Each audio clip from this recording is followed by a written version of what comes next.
Je vais accueillir à cette table ronde 3 personnes. Donc Marie-Alette Grard, présidente de ATD Quart Monde. Vous êtes, Marie-Alette, alliée d'ATD Quart Monde depuis 1982. Vous représentez ATD Quart Monde au Conseil économique, social et environnemental entre avril 2008 et avril 2021. Et vous êtes auteur également d'un livre qui s'intitule « L'égale dignité des invisibles, quand les sans-voix parlent de l'école », qui est paru en 2022. Gavin White, ancienne humanitaire, vous avez travaillé pendant 15 ans dans la préparation aux catastrophes, la gestion des crises et le montage de projets de reconstruction, principalement en Amérique latine et dans les Caraïbes. Et vous êtes, depuis 2021, responsable partenariat au sein du Partenariat pour l'action anticipatoire informée par le risque, qui est basé à Genève. Vous nous en direz un peu plus tout à l'heure. Rémi Bossu, qui est secrétaire général du Centre sismologique euro-méditerranéen. Vous vous occupez de sismologie citoyenne et vous avez créé une application qui permet de fournir aux témoins et aux victimes de séismes des informations immédiatement après une secousse, de les inviter à partager leurs observations de manière à pouvoir évaluer de manière plus rapide les impacts. Et vous nous raconterez un petit peu cette expérience de création de cette application et d'initiation du dialogue avec les personnes secouées par ces séismes. Et puis nous accueillerons également les éclairages de Philippe Janton, qui est vice-président d'APS France Handicap, qui est en situation de handicap depuis 35 ans, bénévole donc au sein d'APF France Handicap depuis 15 ans, élu dans les instances départementales de l'association depuis 8 ans et élu vice-président depuis 2 ans. Et vous nous partagerez la voix, l'expérience des personnes en situation de handicap par rapport à cette question des risques majeurs. Merci à vous 4 d'avoir accepté de participer à cette table ronde. La revue de la littérature de notre collègue chercheur Reiko Hasegawa a bien montré la distance entre les représentations que nous pouvons avoir du comportement des populations, des citoyens en situation de catastrophe, et la réalité de ces comportements, la réalité de cet engagement. Reiko nous a montré tous ces mythes qu'il faut démystifier justement et déconstruire probablement pour construire une relation plus durable, plus efficace et pour mieux travailler ensemble sur les territoires et localement. Sur ce vaste sujet de la mobilisation des populations, on aimerait avoir votre vision et vos expériences, y compris auprès des personnes les plus vulnérables. Et donc, je vais commencer par vous adresser cette première question. En quelques mots, voilà votre vision de la manière dont les communautés, alors c'est le terme anglo-saxon, mais qui finalement est assez intéressant puisqu'il permet de décrire des groupes agissants, des groupes qui partagent ou qui construisent ex nihilo une culture commune pour se mobiliser face ou dans la situation.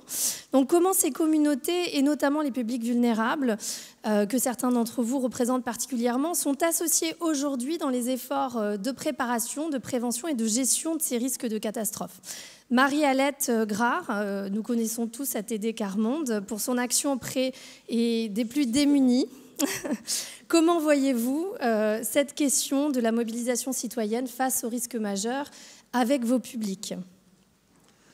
Bonjour à toutes et tous. Je suis sûre que vous ne connaissez pas tous ATD Quart Monde, mais je vous fais confiance. Vous irez voir sur Internet cette ONG qui lutte contre la grande pauvreté depuis plus de 60 ans et qui n'imagine pas éradiquer la grande pauvreté sans la participation pleine et entière des personnes très pauvres. C'est bien ça notre premier objectif, c'est que toute personne doit pouvoir avoir sa place dans la société et prendre sa place vraiment. Et justement, dans ces périodes, dans ces moments de catastrophe, je vais vous prendre l'exemple du Covid. Je peux démarrer par ça ? Absolument. Allez. On va prendre l'exemple de Covid où nous nous sommes retrouvés dans une situation très particulière le 17 mars 2020 pour nous dire mais comment faire ? Comment Comment agir pour ces plus de 9 millions de personnes qui vivent sous le seuil de pauvreté? Parce que moi, mon seul objectif, en fait, c'est dans ma responsabilité, mais je suis bénévole à temps plein depuis 28 ans à ATD Quart Monde, et mon objectif, c'est que les gens qui vivent dans la grande pauvreté puissent prendre leur part, justement, et au moment de Covid, comment faire? Alors, j'ai eu la chance, l'immense chance, une très belle chance du point de vue humain, relations humaines et expérience, de faire partie du conseil scientifique Covid-19 avec Laetitia Atlani-Duo qui est là et qui vous parlera cet après-midi bien mieux que moi de tout cela, pour y représenter les plus pauvres.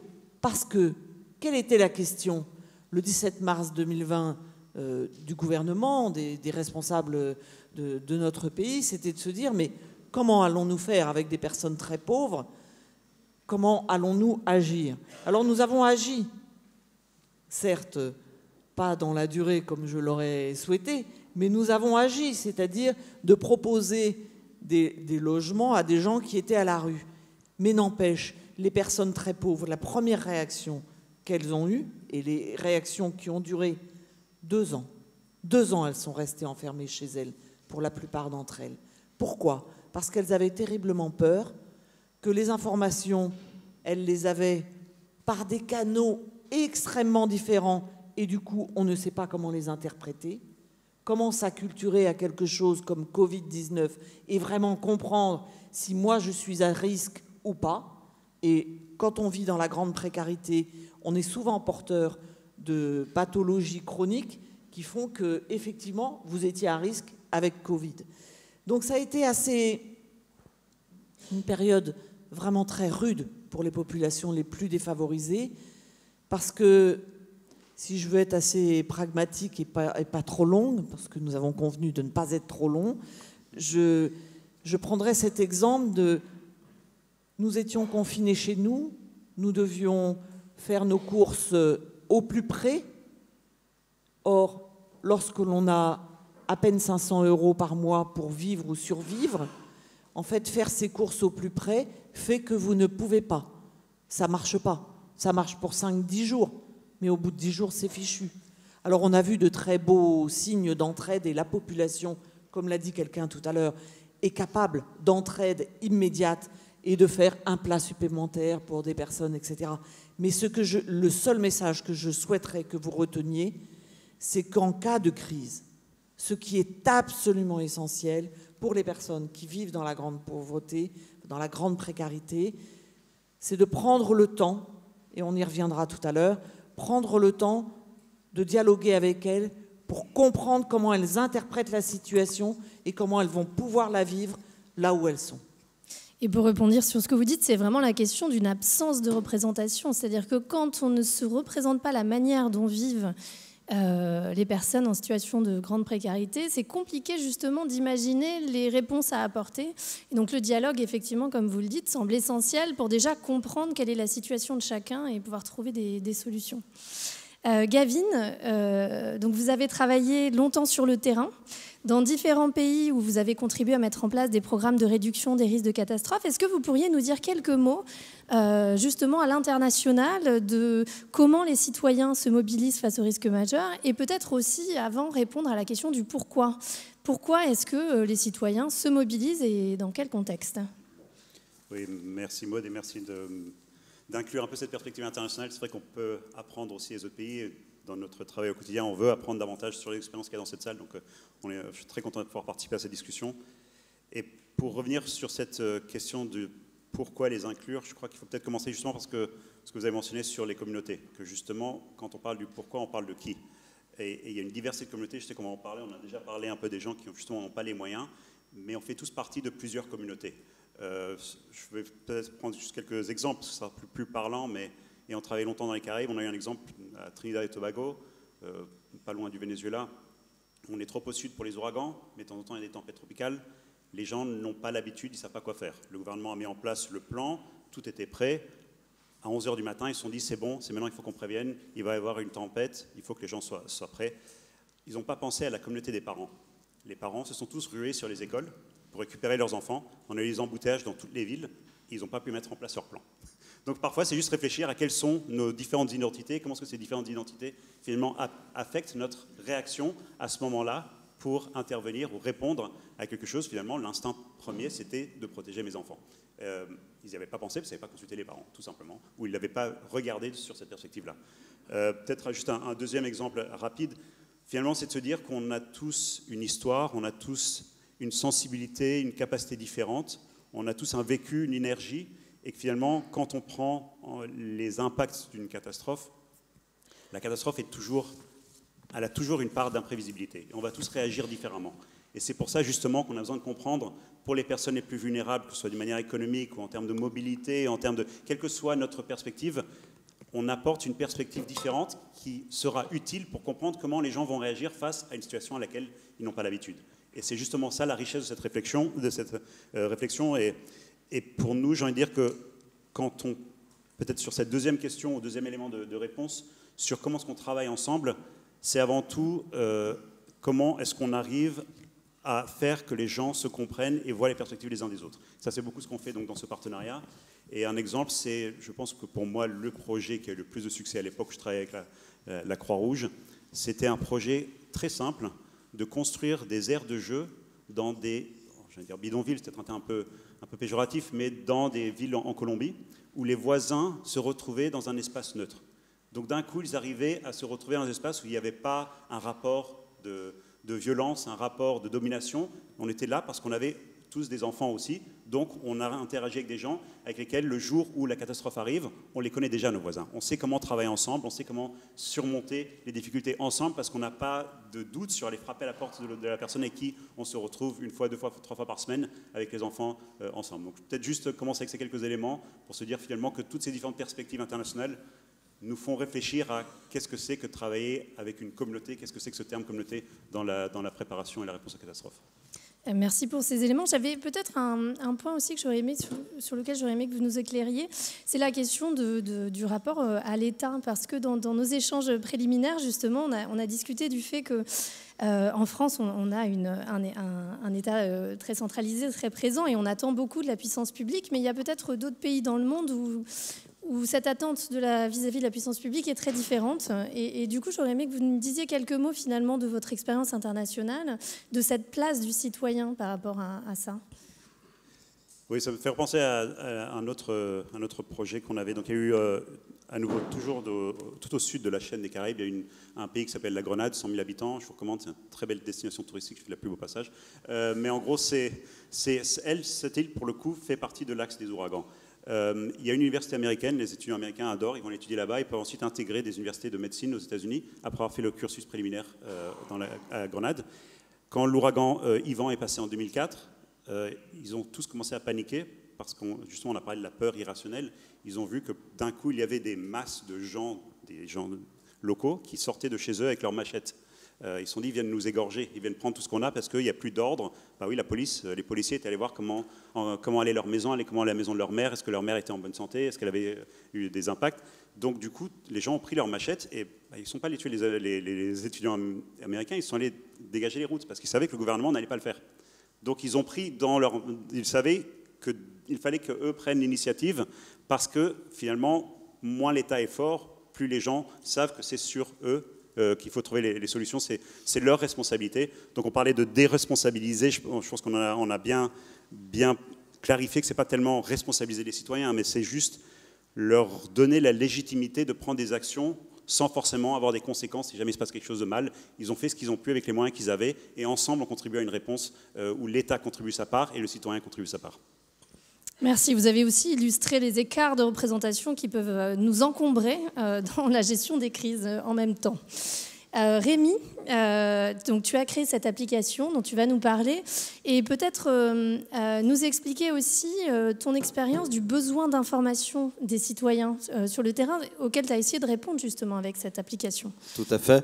Donc voilà, je suis responsable du Centre sismologique euro-méditerranéen. C'est un des principaux centres d'information sismologique au monde. Et en fait, nous, on avait besoin de données de terrain après les séismes pour pouvoir contraindre rapidement les effets des séismes. Quelles sont les sources les plus nombreuses pour ces observations? Ce sont les témoins. Donc il a fallu comment on va se mettre en connexion avec les témoins. Et en fait, la raison est simple, la réponse est simple, il faut répondre à leurs besoins informationnels.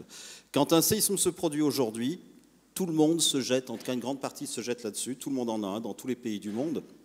Et nous, on le voit de notre côté, simplement parce que il y a des gens qui arrivent sur notre site en quelques dizaines de secondes, ou des gens ouvrent notre application en une douzaine de secondes. C'est-à-dire que les gens ressentent, ils vont chercher, qu'est-ce que c'est, ils vont et cliquent. Donc nous, on détecte ces traces digitales en fait, de la recherche d'informations. On regarde d'où ça vient, et on peut dire, avant tout le monde, bien avant la sismologie, attention, il y a eu un séisme ressenti dans cette région. Donc on va publier ça partout sur nos sites, sur les messageries, sur les apps de messagerie.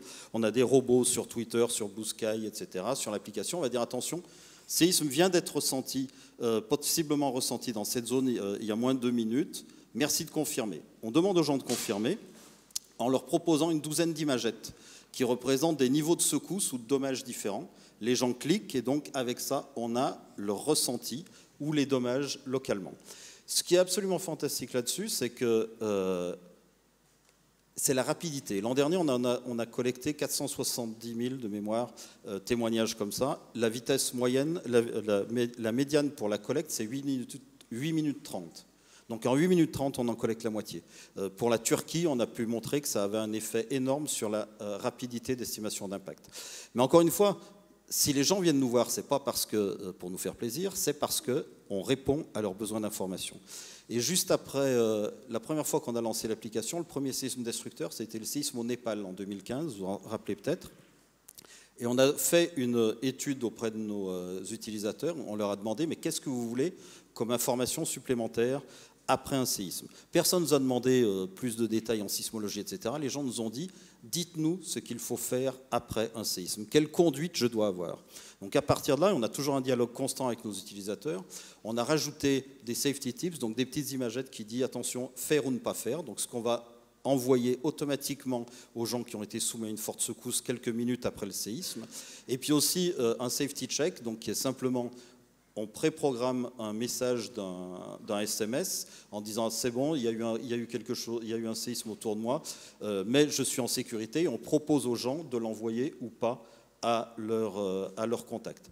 Et c'est vraiment un esprit essayer de comprendre ce que les gens ont besoin, leur fournir ce qu'ils ont besoin, et c'est vraiment une dynamique qui va extrêmement rapidement et qui nous permet, nous en tant que sismologues, de capter aussi des informations qui sont extrêmement utiles pour mieux comprendre l'impact des séismes. Merci Rémi. Marie-Alette, vous nous avez parlé du Covid. Est-ce que vous pourriez peut-être détailler la manière dont se mobilisent ou des exemples de mobilisation des personnes les plus vulnérables en situation de crise? Alors peut-être développer un peu plus sur le Covid, ou peut-être que vous avez d'autres exemples de mobilisation ou d'association des personnes les plus démunies. Oui, je vais, si vous me permettez, 2 exemples. Comme vous étiez sur l'international, me venait en tête Haïti, où nous sommes dans un quartier vraiment éloigné de tout et de tous. Et lors du dernier séisme à Haïti, ça a vraiment été justement très rude pour les personnes de ce quartier, parce qu'en fait, tellement éloigné de tout et tous que les secours ne sont jamais venus jusqu'à ce quartier. Et donc nous y sommes présents par des personnes qui sont volontaires à temps plein, qui travaillent avec les populations les plus défavorisées là, sur le terrain. Et ce qu'elles ont tout de suite essayé de faire, c'est d'essayer de les relier au reste de la population. Parce que là, ça devient terrible. Si vous êtes complètement coupé de tout et tous, il faut absolument se relier. Mais ce que je voudrais que vous puissiez mesurer, que ce soit à Haïti ou en France pour le Covid, c'est que les gens qui vivent la grande précarité, ils ont déjà dans leur tête, j'ai l'habitude de dire dans leur tête et dans leur cœur, parce que leur tête et leur cœur sont remplis de soucis déjà du quotidien.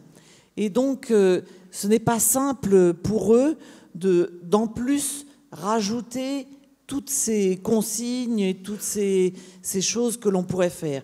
Ce qu'ils ont pu faire pendant Covid, c'est la solidarité. c'est la solidarité entre eux, c'est comment on fait pour se soutenir les uns les autres et vraiment tenir dans la durée. Alors, ma foi, ce sont sans doute de petites choses à vos yeux, mais quand on est confiné chez soi et qu'on ne peut plus sortir et qu'on est dans une pièce à 5, parce que c'est ça aussi les conditions, c'est qu'on ne vit pas tout à fait dans les mêmes conditions que les autres. Quand on est dans une chambre d'hôtel hébergée, on est à 4 ou 5 dans une chambre d'hôtel. Alors comment on fait de la solidarité dans ces cas-là?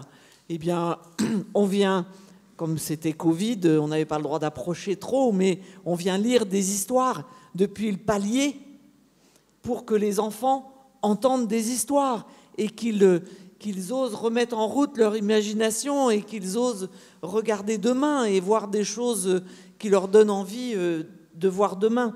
Parce que c'est ça aussi, pour tenir, j'ai en tête aussi l'immense séisme, c'était en Louisiane, où là les gens se sont retrouvés, les plus pauvres, avec lesquels nous sommes toujours, se sont retrouvés bloqués par l'eau, parce que peur de perdre le peu qu'ils ont, ils n'ont pas les mêmes réflexes que nous.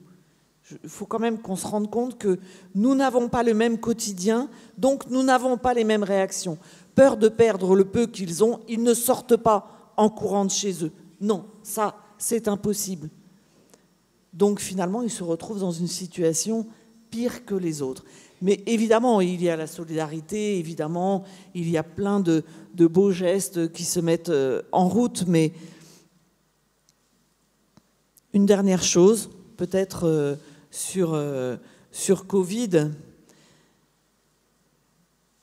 c'est que ces adultes qui avaient si peur des contaminations, etc., à qui il a été dit... Vous savez, d'habitude, les adultes qui vivent dans la grande pauvreté, pour leurs enfants, on leur dit « mais ne vous occupez pas des devoirs de vos enfants, puisque vous n'avez pas eu un bon parcours scolaire, on va s'en occuper, il faut les mettre au soutien scolaire, il faut les mettre... » Et puis là, tout d'un coup, on leur a dit « mais vous devez faire les devoirs à la maison avec vos enfants. » Voilà, la continuité pédagogique, même, on a dit. C'est des termes terribles. C'est des termes terribles, parce que ils se sont dit, mais en fait, on m'a toujours dit que j'étais incapable, comment je vais faire? Donc nous avons mis en place un réseau téléphonique pour soutenir tous ces parents, pour qu'ils se sentent en capacité et qu'ils se montrent en capacité vis-à-vis de leurs enfants. Parce qu'en fait, qu'est-ce qui se passe? Et je termine là-dessus, ils sont 10 fois plus exigeants que vous et moi avec leurs enfants sur les questions d'école. Parce qu'ils veulent absolument que leurs enfants réussissent à l'école. Moi aussi, je le veux. Mais bon, moi, au bout d'une heure ou deux, où mes enfants, à ce moment-là, avec leurs jeunes enfants, on dit, bon, allez, ça va jouer maintenant. Eux, ils ne lâchaient rien. Ils ne lâchaient jamais. Donc, au bout d'un moment, ça met des tensions. Voilà, cette chaîne téléphonique qui les a soutenus, c'est hyper important. Il faut que des citoyens de tous horizons se mettent en route pour imaginer comment soutenir les plus pauvres. Mais pour ça, il faut d'abord se connaître un peu. Donc, en amont, n'ayons pas peur de nous rencontrer et de nous connaître. Merci beaucoup. Dans ce que vous nous racontez, il y a vraiment les deux dimensions de l'inégalité. Cette dimension matérielle, effectivement, vous parliez de l'ouragan Katrina, il me semble, en Louisiane, où les personnes les plus démunies ne pouvaient pas évacuer dans la mesure où il faut payer une chambre d'hôtel, où il faut pouvoir payer l'essence, où il faut pouvoir abandonner derrière soi les personnes peut-être malades, comment est-ce qu'on fait pour s'occuper de la grand-mère, etc. Donc tout à fait, il y a la dimension matérielle de cette inégalité, mais également la dimension représentationnelle dont vous nous parlez. Comment est-ce que le fonctionnement même de la société nous renvoie à des places desquelles il est très compliqué de sortir. Et ça, c'est extrêmement important aussi, ce travail sur la représentation et sur la place qu'on donne à chacun. Juste un tout petit mot pour dire, pendant Covid, justement avec le conseil scientifique, nous avons pris le temps d'entendre les personnes les plus défavorisées pour entendre leurs peurs, pour oser aller se faire vacciner, pour oser aller dire aux autres, allez vous faire vacciner, c'est très important. Ou alors, faites des tests. Ne vous inquiétez pas, vous pouvez faire des tests. Mais pour ça, il fallait entendre leurs paroles pour savoir comment faire, comment mettre en place cela dans les quartiers. Kevin, vous avez beaucoup travaillé, et notamment récemment, sur l'alerte des populations, et en particulier l'alerte précoce. Quelle est la place de l'alerte vis-à-vis de la mobilisation citoyenne ? Oui, l'alerte joue un rôle très particulier, et je pense que tout à l'heure j'ai mentionné un peu le rapport inversement proportionnel entre la présence de l'État et l'action citoyenne, pour compenser finalement cette absence d'État dans beaucoup de contextes. Mais je pense qu'il y a un deuxième facteur qui joue beaucoup dans la prise en compte de l'alerte, et si on considère que l'alerte est quelque chose qui vaut le coup de changer ses routines, son quotidien, etc., c'est la fréquence des catastrophes. Et ça, on l'a beaucoup vu dans les Caraïbes. D'ailleurs, c'est très intéressant, les résultats de l'enquête, je suis désolé, je vais faire l'acronyme, AFPCNT, j'espère que je l'ai bien dit, sur justement la différence entre l'ultramarin et la métropole, qu'au moins en Guadeloupe et en Martinique, tous les ans, en juin, on se prépare aux ouragans. Donc on commence à s'habituer, et on sait que c'est un exercice sérieux. Donc ce n'est pas juste un exercice théorique. Et donc dans l'ensemble des Caraïbes, on a un peu cette habitude à considérer les alertes de manière sérieuse, parce qu'on sait que ça correspond à une réalité, et du coup ça change le rapport à l'alerte. Et comme ça change le rapport à l'alerte, on l'intègre de manière, j'ai envie de dire, beaucoup plus sérieuse. Quand on parlait ce matin avec, je crois que c'est Gisèle qui mentionnait les sacs que vous avez tous. Moi, ça fait 25 ans que je travaille là-dedans, je n'ai pas un sac chez moi, je le confesse, où j'ai tout prêt à partir en cas d'urgence. Et pourtant, on devrait tous l'avoir.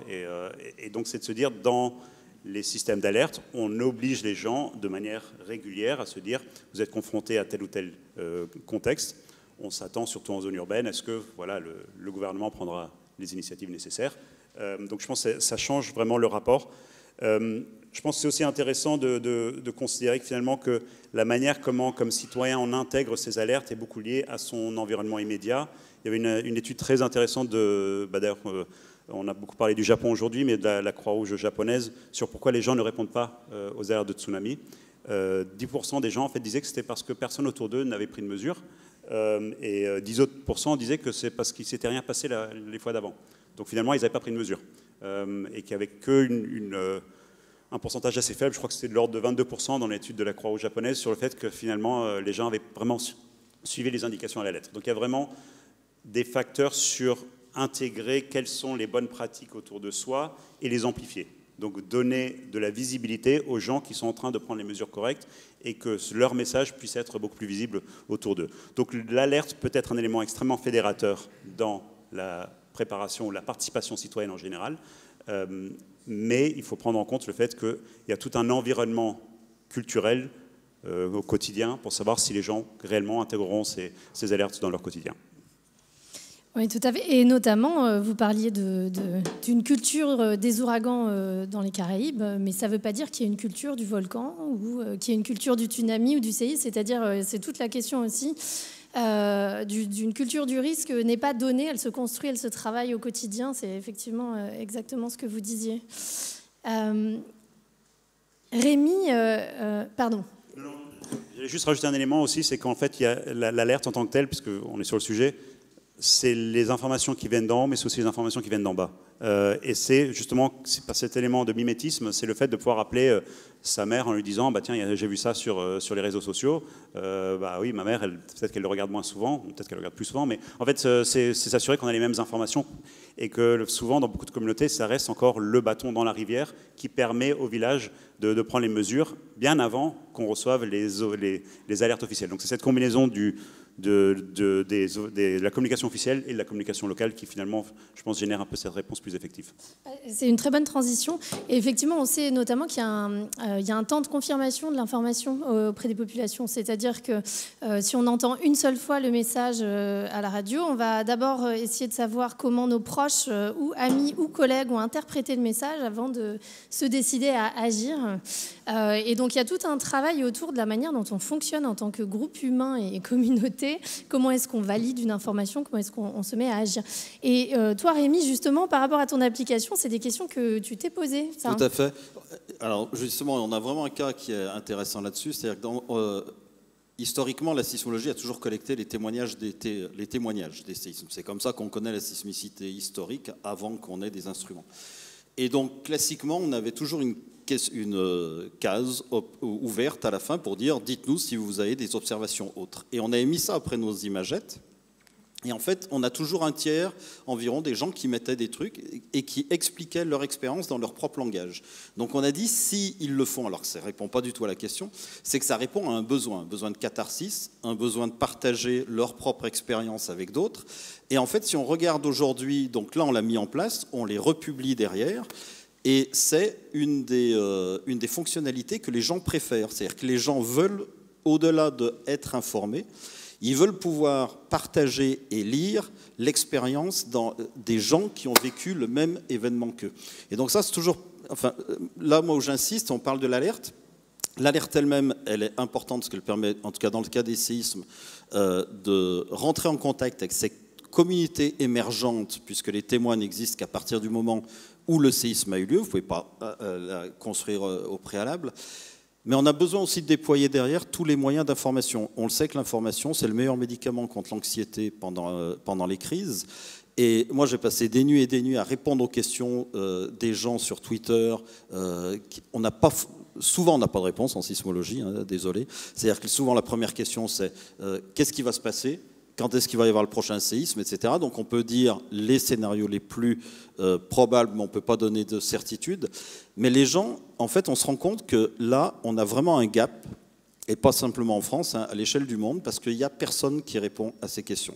Les sismologues n'y répondent pas souvent parce qu'ils ne se sentent pas concernés par ça. Et puis, pour ceux qui connaissent, il y a eu des actions en justice à l'Aquila contre des sismologues, donc ce qui fait que les gens disent on n'a que des coups à prendre, et notamment la possibilité de finir en prison, donc on n'a pas trop envie de le faire, et les protections civiles n'ont pas forcément la compétence. Et c'est assez impressionnant de voir que quel que soit le pays du monde, pour des séismes aux États-Unis, on recevait énormément de feedback de gens qui nous disaient oui, mais personne ne nous répond à nos questions. Et dernier point que je veux dire sur les aspects vulnérables, et puis les différentes audiences. Là, c'est absolument évident. Je me rappelle d'un séisme en Indonésie. Les Indonésiens font un très bon travail, les autorités indonésiennes font un très bon travail d'information sur les séismes, sauf qu'ils le font qu'en indonésien. Donc en fait, on avait, nous, tous les touristes, tous les étrangers qui vivent dans ces pays, qui se tournaient vers nous parce qu'ils n'avaient pas d'accès à l'information. Donc je pense que c'est toujours important d'avoir les audiences, de bien savoir à qui on s'adresse. Et de notre côté, ce qu'on essaye, on ne cible pas spécifiquement des populations vulnérables, on n'a pas les moyens de tout faire. Par contre, ce qu'on fait, c'est qu'on fait de la communication visuelle. Donc, on a des témoignages qui nous viennent d'Afghanistan, absolument de tous les coins du monde, parce qu'on fait quasiment tout en visuel pour éviter le textuel, qui est quelque chose qui pose problème aussi pendant la crise, simplement de compréhension. Donc, on essaye de faire des choses aussi simples que possible. Et ça permet de mobiliser les gens. Quelques textes qu'on a eus sont tous traduits par des volontaires. La nouvelle version de l'app a été développée par des volontaires. On a été invité à des hackathons qui ont été organisés après les séismes en Albanie pour nous remercier de ce qu'on a fait. Donc il y a vraiment, une fois qu'on répond à ces besoins, on rentre vraiment dans quelque chose qui est beaucoup plus constructif et qui permet d'aller vers la préparation, d'aller au-delà de la simple crise. Merci Rémi. Maintenant, j'aimerais bien qu'on aborde la question du comment atteindre cette fameuse question du dernier kilomètre. Comment est-ce qu'on réussit à atteindre toutes et tous, y compris les personnes les plus vulnérables ? Est-ce que vous avez alors peut-être pas des recettes miracles, mais peut-être des expériences qui ont fonctionné, des bonnes pratiques sur ces questions-là ?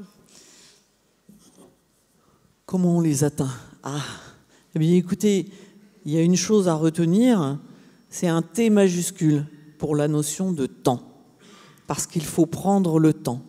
Parce que je crois que nous vivons dans des mondes séparés. Il faut être clair, hein, quand même. On ne va pas dire tous qu'on connaît parfaitement. Moi, je ne sais pas comment vivent des gens qui gagnent beaucoup, mais je connais un peu mieux ceux qui vivent très mal, par contre, avec très peu. Mais ce n'est pas un reproche.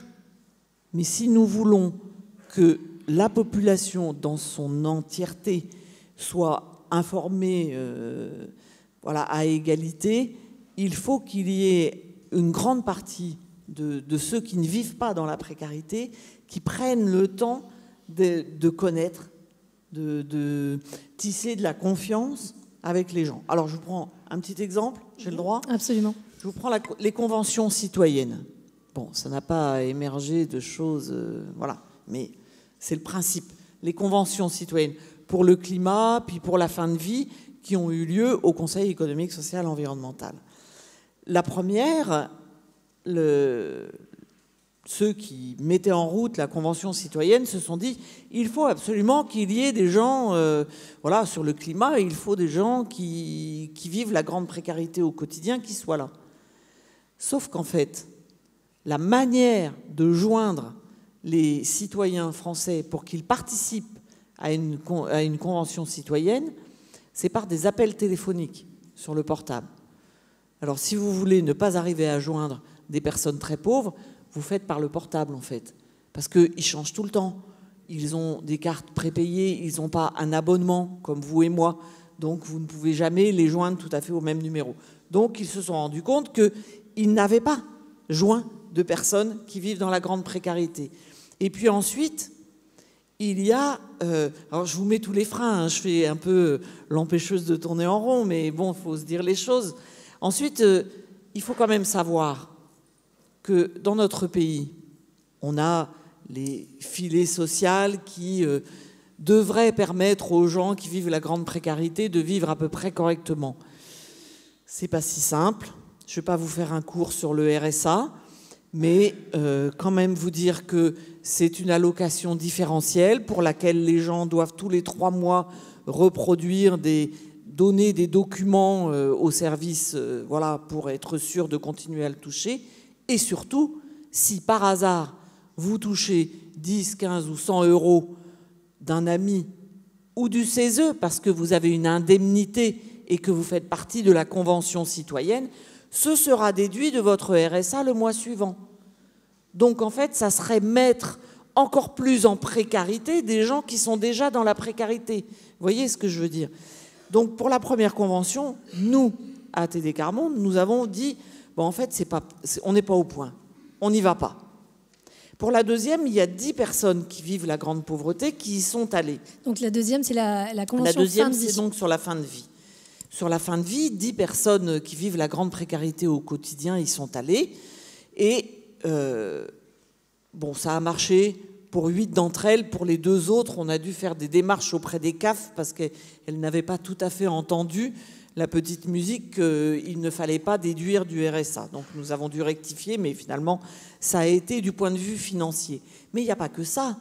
Il y a aussi comment nous nous acculturons ensemble sur un sujet aussi délicat que la fin de vie, par exemple. Et l'animation de ces conventions citoyennes a été vraiment... Alors vraiment, il y a eu un gap qui a été franchi entre les 2 premières, pensé pour que tout un chacun puisse réfléchir avec les autres et prendre sa part. Parce que c'est bien de s'acculturer, mais il faut aussi pouvoir prendre sa part et donner son avis. Et pour ça, la notion de temps, elle est importante. Ils ont vraiment pris le temps et les manières d'animer, les manières de faire participer les gens, de faire que, y compris pour un sujet aussi délicat que celui-là, d'avoir des... Alors pas que pour les personnes en grande précarité, évidemment, hein, mais d'avoir des psychologues qui permettent aux gens de se poser et de dire bah, c'est hyper dur là tout ce qu'on dit ensemble, mais je voudrais continuer d'avancer avec les autres. Voilà. Et c'est d'ailleurs aussi la question du langage, hein, parce que une des choses que vous me racontiez à propos de la convention fin de vie, c'est que, ou même du climat, qui est un sujet éminemment qu'on peut aborder de manière éminemment technique, c'est qu'on n'a pas tous le même langage, la même manière de parler, l'accès aux mêmes concepts. Donc c'est aussi ce travail sur le langage, sur la manière de parler et la manière d'écouter d'autres manières de parler. Vous avez raison, c'est pas la peine que je prenne mon petit cahier pour me dire je me suis noté ce que je voulais dire, mais j'ai pas lu, évidemment. Donc je m'étais noté ça, parce que quand on vit dans la grande précarité, on n'a pas le même quotidien que les autres personnes. Et du coup, moi, mes amis, qu'on appelle des militants Carmonde, à ATD Carmonde, ils me disent sans arrêt, mais Marie-Alette, 24 heures pour toi, ce n'est pas 24 heures pour moi. Et sur le même mot, nous ne mettons pas la même définition. C'est d'ailleurs l'immense difficulté de nombre de professionnels pour arriver à avancer avec des personnes qui vivent la grande précarité, comme des enseignants, par exemple. C'est vraiment une grande difficulté. Et ça, si on le prend en compte, on y arrive. Mais pour ça, il faut du temps. Merci beaucoup. Gavin, on va revenir sur cette question de l'alerte, justement. Comment est-ce que vous travaillez donc, dans votre groupe? Peut-être vous pouvez nous en parler un peu plus, qui travaille justement sur les systèmes d'alerte. Comment vous travaillez sur ce dernier kilomètre et sur la remontée d'informations aussi? Oui, je pense que Marie-Alette l'a très bien dit, c'est de comprendre ces différents publics, quels sont les défis de ces différents publics et de l'intégrer dans le processus de réflexion collectif. Donc ce qu'on fait, nous, dans ces différents groupes de travail, dans ce partenariat, c'est d'arriver à identifier la diversité de représentants de ces différentes perspectives, arriver à les rassembler autour d'une problématique commune, que ce soit le rôle de l'État et des acteurs non étatiques. Comment est-ce qu'ils se répartissent finalement les responsabilités, les rôles dans le développement et la mise en œuvre d'un système d'alerte. On en a fait un autre sur les différentes représentations de la chaîne de valeur, parce qu'on collecte des données, à partir de ces données on fait un pronostic, on identifie un peu quels seront le seuil auquel il faudra envoyer une alerte, et comment est-ce qu'on diffuse ces alertes. Toutes ces différents secteurs, toutes ces différentes expertises finalement travaillent dans des mondes, dans des bulles différentes. Et souvent on a du mal à comprendre ce que fait le voisin d'à côté, et on ne comprend pas, mais moi je l'ai envoyé l'alerte, je leur ai dit qu'ils allaient avoir tel pourcentage de probabilité de tant de millimètres de pluie. Bah, pourquoi ils n'ont pas pris d'action? C'était clair, non? Donc c'est un peu arriver à comprendre finalement entre ces différentes communautés qu'est-ce que chacun a besoin de savoir et comment est-ce que finalement ces informations doivent être adaptées pour des fermiers, pour des paysans, pour des pêcheurs, pour ces différents groupes.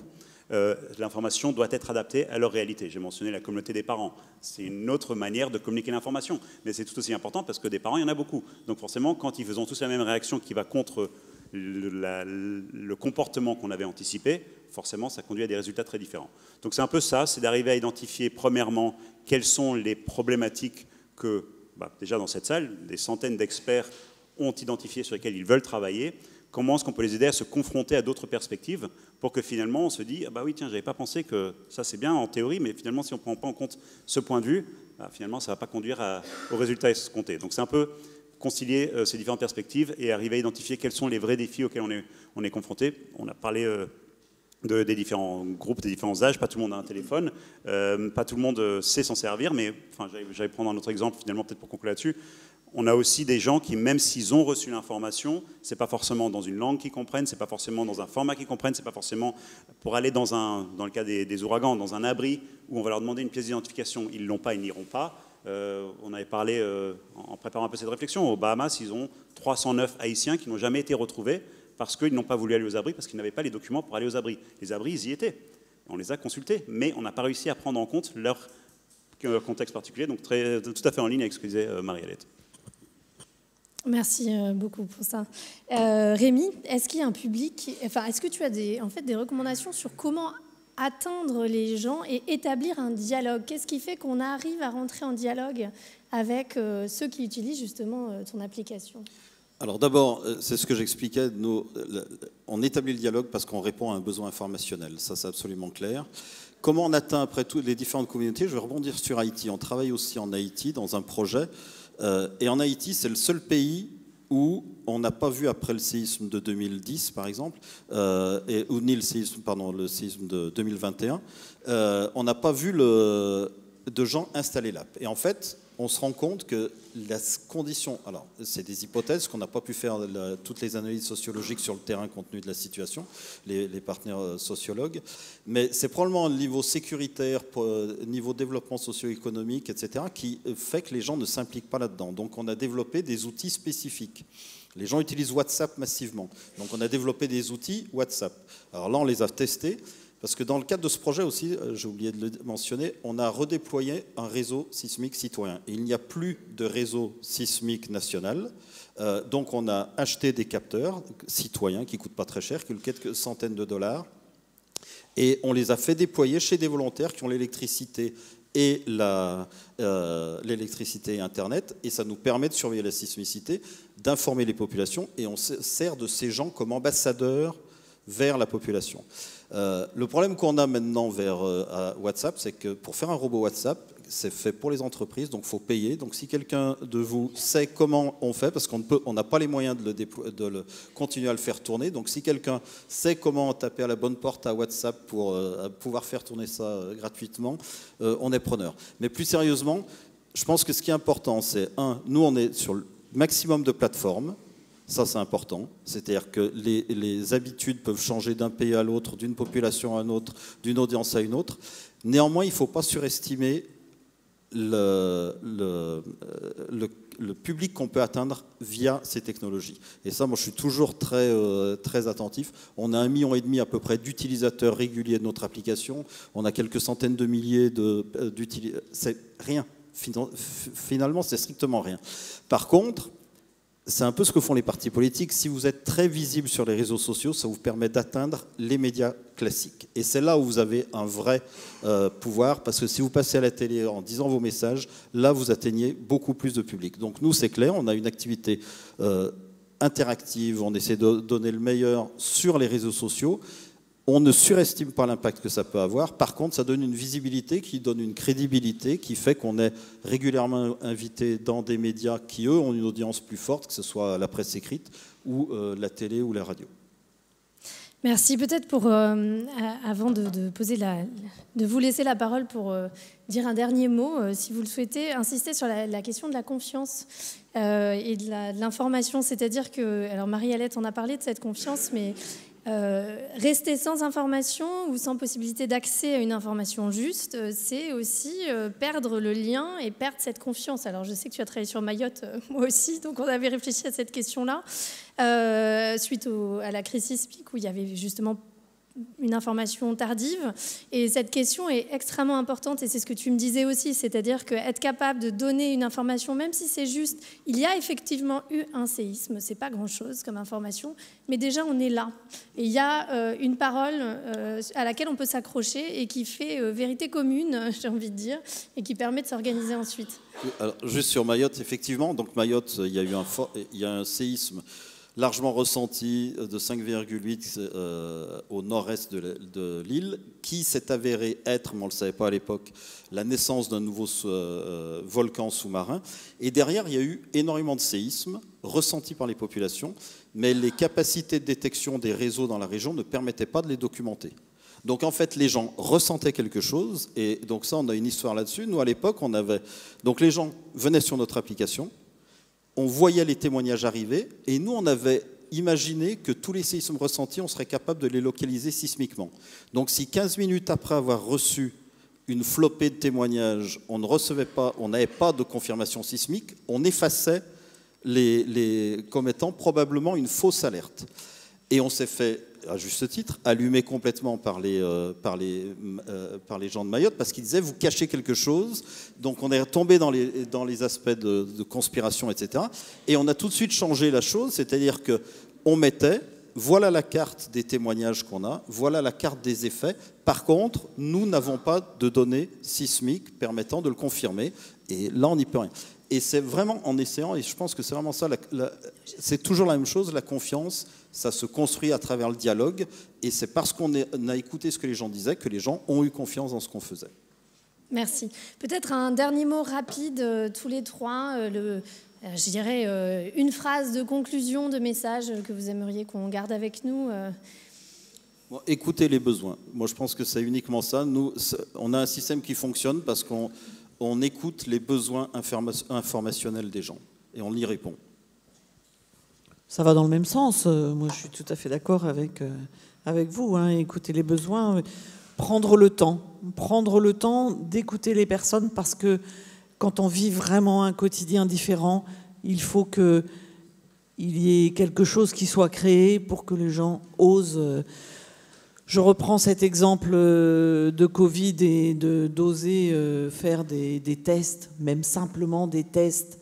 Eh bien, je vous assure que s'il n'y avait pas eu ces personnes qui connaissaient déjà les quartiers et qui sont allées rencontrer les gens et ensuite, petit à petit, dire aux uns et aux autres de venir, Ben voilà, vraiment le temps est important. Kevin? Oui, non, je suis tout à fait d'accord avec ce qui a été dit. Et peut-être juste pour rajouter le thème qu'on a soulevé déjà plusieurs fois sur le fait de l'autorité publique peut encourager des actions citoyennes. Elle doit les peut-être que cadrer ou encadrer, c'est trop fort, mais au moins leur donner une certaine légitimité. On peut prendre des actions, il faut qu'ils soient clairs sur ce qu'on peut prendre, mais aussi les protéger. On a par exemple une loi du bon samaritain qui n'est pas forcément aussi large que ce qu'on pourrait considérer dans le cadre d'une réponse aux catastrophes. Il y a des actions qu'on peut prendre, mais dans beaucoup de contextes légaux européens, on peut s'attirer des problèmes, qu'on l'a vu en Italie. Donc il faut arriver à identifier quelle est l'intention derrière pour permettre aux gens finalement de prendre les actions qu'ils jugent comme étant importantes à ce moment-là. Merci beaucoup. Et je vais maintenant m'adresser à Philippe Jeanneton pour qu'il nous apporte son regard et qu'il réagisse aussi au dialogue qui vient de se tenir.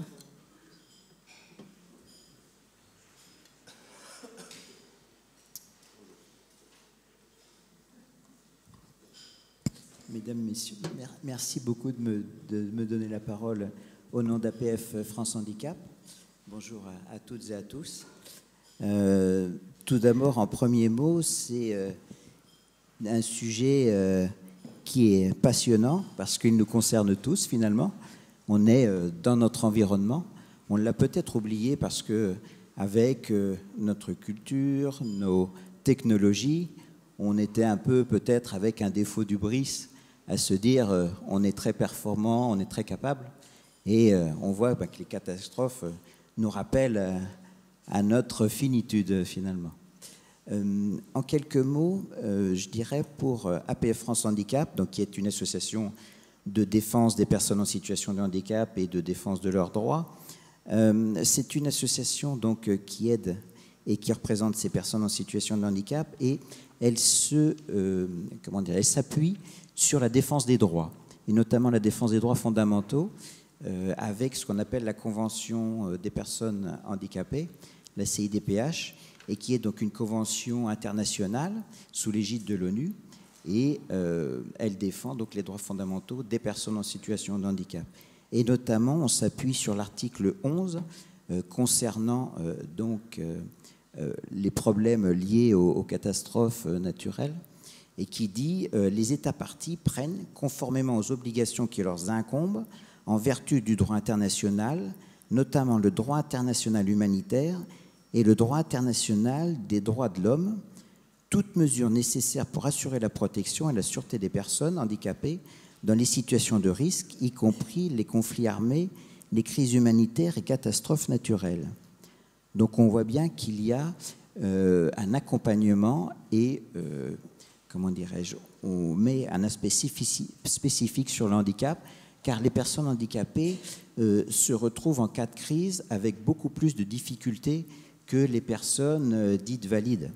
Et donc, il faut leur apporter le plus de soutien possible, parce que, comme vous le disiez, déjà, les personnes valides se trouvent hors de portée des services et se retrouvent isolées en cas de crise. Et pour les personnes en situation de handicap, c'est un double effet. Parce qu'elles n'ont plus de soins, elles n'ont plus de médicaments, donc ça les met là encore plus en situation de crise, voire d'inéluctable.